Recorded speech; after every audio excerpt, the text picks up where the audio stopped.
பெரிய ஊழியக்காரர்களை எழுப்பணும். இதுதான் சந்தி ஜபாலயம், இதுதான் ஏசப்படி திட்டம், இதுதான் எங்களுடைய திட்டம். இப்போ எல்லா ஊழியக்காரர்களை கொண்டு வரணும். ஆனா யார் கொண்டு வரல? ஒரு படிக்காதவர்களையும், ஏசப்பா தேடாதவர்களையும், பின்மாற்றத்துல இருக்கிறவர்களையும், கஷ்டப்படுறவர்களோடையும் யார் கொண்டு வராருன்னா இவங்களை வெட்கப்படுத்துறதுக்காகத்தான் நம்மளை கொண்டு வருகிறார்.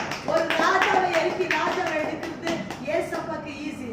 ஆனா ஒரு ராஜாவுக்கு தேவையான ஞானத்தை ஒரு பேதையை கொடுத்து நடத்துறாங்க. அவர் தான் தேவன். நல்லா ஒரு இடத்துல உன்னை எடுத்துட்டு இன்னொருத்துல உட்கார வைக்கிறது ஈஸி அவருக்கு. ஆனா உட்கார வைக்கிறவன் உன்னோட மோசமானவனை உட்கார வைக்கணும். ஏன்னா உனக்கு அந்த அருமை தெரியல. சொல்லுங்க, அருமை தெரியல.